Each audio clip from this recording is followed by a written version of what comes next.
Haleluya, selamat datang di program kita Kamu Hebat. Karena saudara yang kasih dalam Tuhan, pada dasarnya engkau memang hebat. Saya nggak mau tahu apapun yang orang ngomong tentang saudara. Saya nggak mau tahu apa kegagalan, kekurangan, kelemahan yang ada pada saudara. Tapi hari ini saya mau bilang kamu hebat. Karena apa kamu hebat? Karena Tuhan menyertai, karena Tuhan mengasihi. Tuhan mau mati buat kita, curahkan darahnya buat kita. Supaya barang siapa yang percaya kepada tidak binasa, melainkan beroleh hidup yang kekal. Haleluya, saudara yang kasih dalam Tuhan. Saya sedang ada di gereja yang hebat ini. Gereja yang bernama The Parish of Saint Michael and All Angels. Saudara gue yang kasih dalam Tuhan, gereja ini dibangun, bayangkan 1881. Saudara udah lahir, jangankan saudara, mamamu belum lahir. Ya pendeta, engkau gua aja belum lahir. Saudara gue yang kasih dalam Tuhan, ini gereja yang luar biasa. Dan ini mengingatkan kepada saya bahwa Alkitab bilang, upon this rock I will build my church, upon gates of hell shall not prevail on it. Di atas batu karang aku akan membangun gerejaku, pintu alam maut tidak dapat menguasainya. Apa itu alam maut? Berarti roh kegelapan, saudara-saudaraku yang kasih dalam Tuhan. Nah, saudaraku yang kasih dalam Tuhan, siapa itu Saint Michael atau Mikael? Malaikat Mikael. Saudaraku yang kasih dalam Tuhan, bersama dengan saya kita mau mengupas tentang fungsi dari malaikat Mikael atau malaikat pimpinan perang, saudara-saudara, iya kan, untuk mengalahkan setan-setan. Nah, saudaraku yang kasih dalam Tuhan, satu kali di tahun 1992 sekitar bulan September, Oktober begitu, saya berjumpa dengan seorang yang berumur waktu itu mungkin masih sekitar 17 tahun.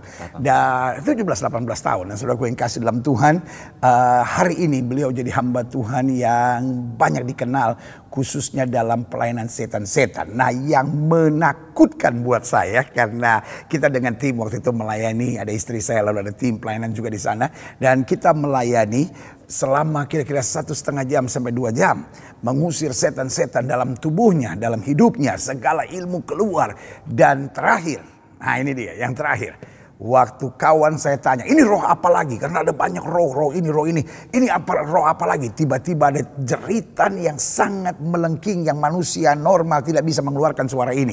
Dan setelah sekitar setengah menit, sudah 30 detik cukup lama, tiba-tiba dia berteriak, Lucifer. Wah, semua gemetar, saudara. Bayangkan, saya keluar, gereja-gereja itu cukup besar, bisa nampung 1.500 orang kira-kira waktu itu. Saya keluar, pedagang-pedagang, tukang becak, semua pada berdiri di depan gereja dan tanya, ada apa, ada apa? Saya bilang, lu kenapa emang? Dia bilang, kita dengar ada suara jeritan yang sangat menakutkan. Saudaraku yang kasih dalam Tuhan, orang yang saya ceritakan tadi, mungkin sudah pernah kenal, namanya Dautoni. Nah, orang hebat itu sengaja saya bawa ke Sandakan untuk ngobrol sama saudara dari Sabah, Malaysia ini, di gereja yang luar biasa ini, Saint Michael. Pak Daud, haleluya. Hari ini kita mau bahas tentang Saint Michael atau malaikat Mikael atau malaikat Michael. Nah, Pak Daud tahu bahwa malaikat Mikael ini malaikat peperangan, dan kita dulu pernah berdoa buat Pak Daud waktu masih terikat setan-setan dan ada jeritan Lucifer. Nah, coba jelaskan. Saya akan jelaskan. Saya bertemu Lucifer itu pada waktu kelas 2 SMP. Pada waktu saya mempelajari. Orang sih ketemu pasangan teman hidup 2 SMP, dia ketemu Lucifer. Nah, terus gimana? Bagaimana perjumpaannya? Waktu itu kakek sama nenek guru saya berkata, untuk mempelajari ilmu terakhir, membelah dunia, itu ada tingkat 9. Engkau harus ketemu seorang guru lagi, seorang pangeran. Nah, saya bingung pangeran apa itu. Saya tidak tahu waktu itu. Saya pikir kakek saya udah hebat, guru satu lagi ini lebih hebat lagi katanya. Waktu itu hari yang disepakati udah oke, langsung mereka ritual, terusan mengalirkan tenaga dalam diri saya.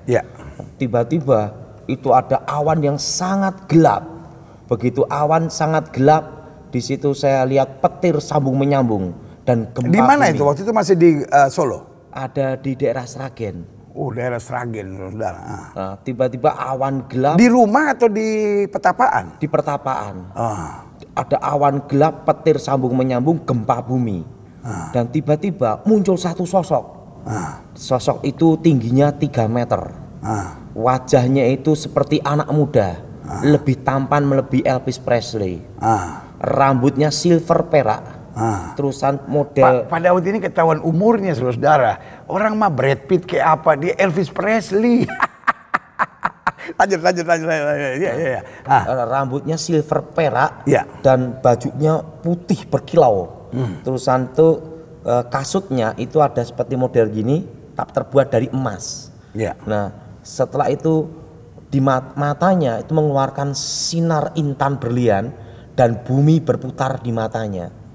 Nah, disitulah saya baru mengerti bahwa guru yang saya dipanggil nenek saya itu adalah kekuatan yang paling gelap.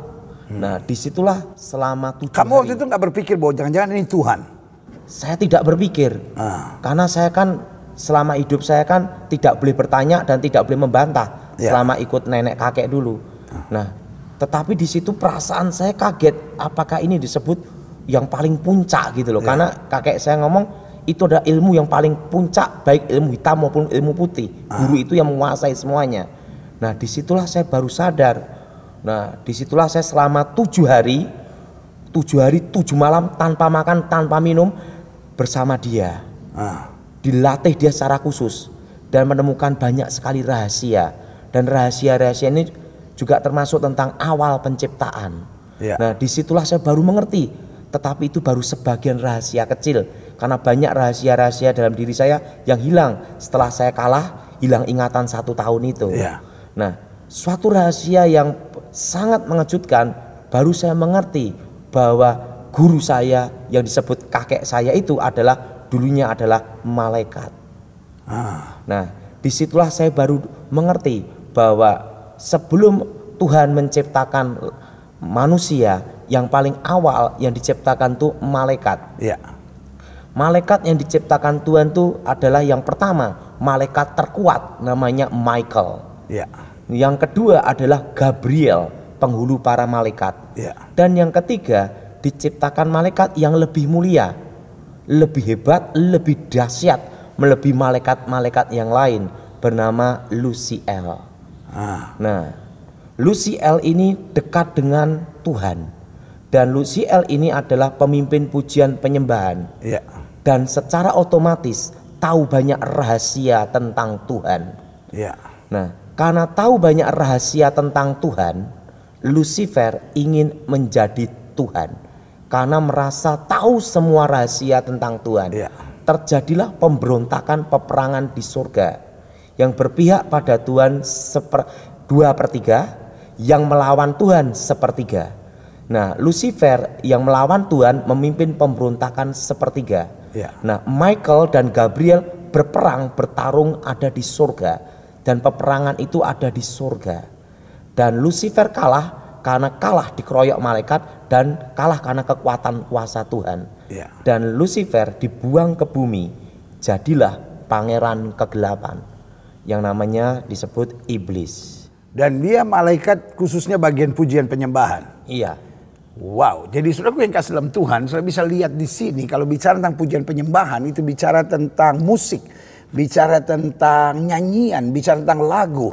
Dan kalau kita lihat hari-hari ini di dunia modern, pada kalau kita perhatikan kan banyak musik, banyak lagu, banyak lagu-lagu dunia mengarahnya pada seks, mengarahkan pada drugs, mengarahkan pada hal-hal jahat, mengarahkan pada penyembahan-penyembahan berhala. Bagaimana itu?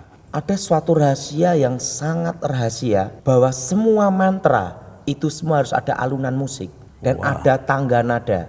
Maka musik itu sebelum saya bertobat disebut tangga nada para dewa. Dan hipnotis pun juga mempelajari dengan musik. Mantra pun juga musik. Musik bisa mempengaruhi jiwa seseorang masuk ke gelombang otak.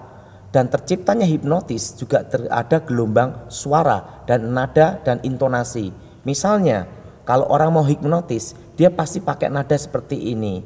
Mari lihat saya. Nah, itu ada nadanya.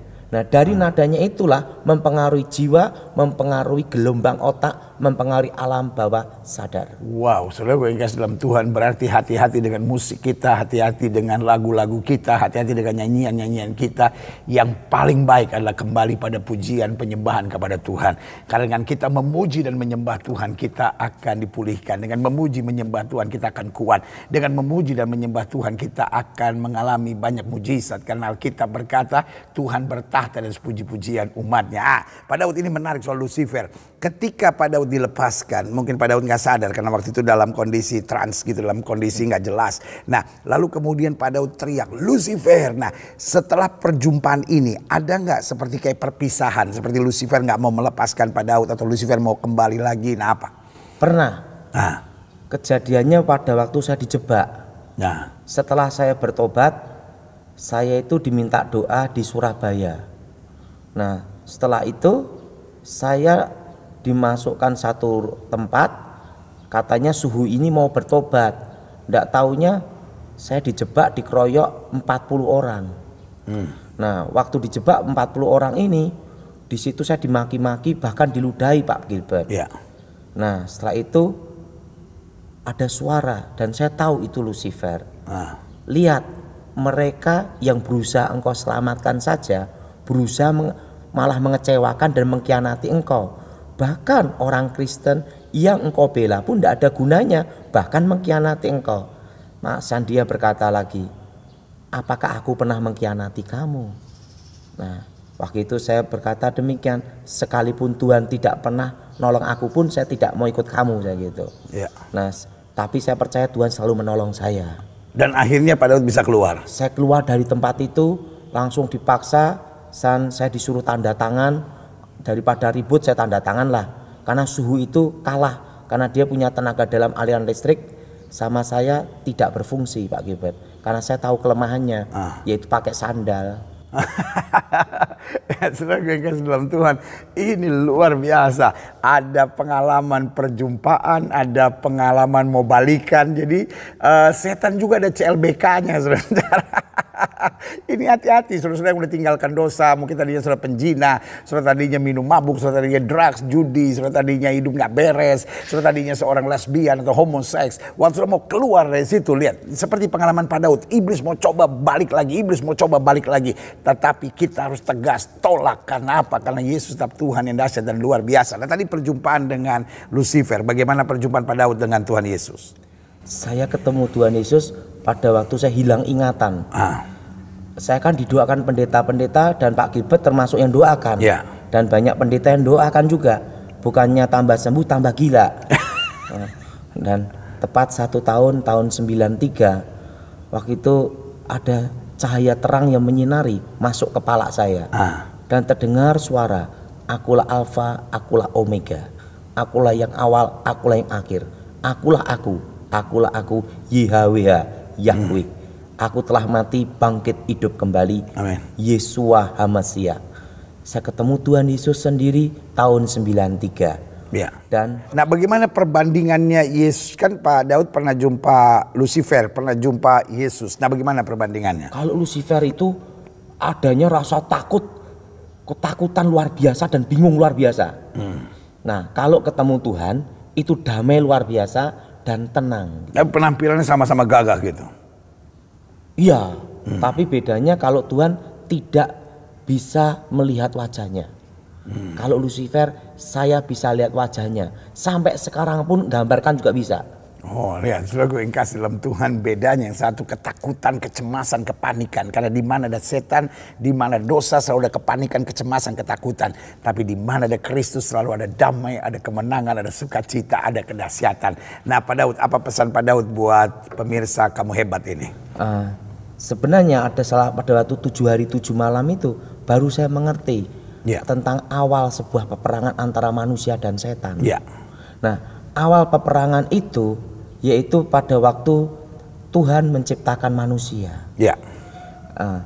Tuhan perlu teman untuk bicara. Tuhan perlu sahabat. Nah, untuk menggantikan posisi Lucifer, malaikat yang paling disayang Tuhan, harus diciptakan yang lebih mulia dan lebih dahsyat. bahkan lebih dahsyat, lebih malaikat. Maka diciptakanlah Adam, segambar serupa dengan Tuhan. Nah, setelah itu baru diciptakan Hawa. Lucifer marah karena posisi dia diambil.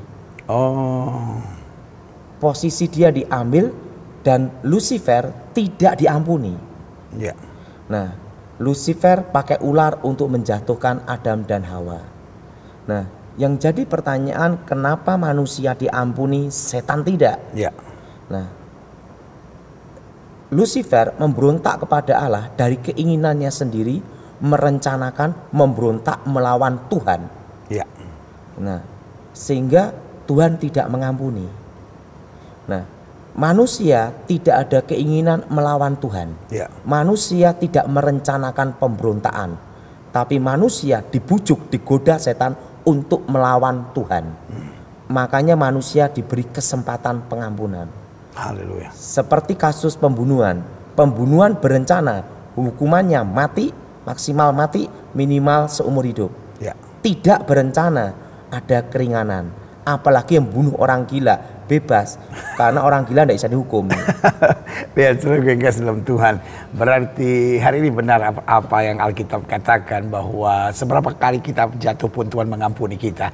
Tetapi jangan kamu sesat, Allah tidak membiarkan dirinya dipermainkan. Jadi jangan mempermainkan Tuhan, jangan melawan Tuhan, jangan memberontak kepada Tuhan. Tetapi kalau karena kita dalam kehidupan akhirnya terpengaruh, terseret, jatuh, bangkitlah. Masih ada kasih karunia Tuhan. Karena Alkitab berkata jelas, mari kamu yang letih lesu dan berbeban berat, aku akan beri kelegaan kepadamu. Nah, Pak Daud, apa pesan terakhir Pak Daud untuk pemirsa Kamu Hebat ini? Maju dalam Tuhan, ikut Tuhan. Jangan berpikir bahwa setan itu menolong. Karena setan tidak akan menolong dan tidak akan menyelamatkan manusia. Karena dia tahu tidak diampuni. Saudara gue yang kasih dalam Tuhan, kalau kita baca dalam Matius pasal 25 ada dua tempat. Yang pertama untuk manusia. Iya kan? Dan yang kedua untuk setan dan pengikut-pengikutnya. Setan tidak mau kesepian di neraka. Dia seret dengan berbagai cara. Ada yang dia bujuk, ada yang dia tekan.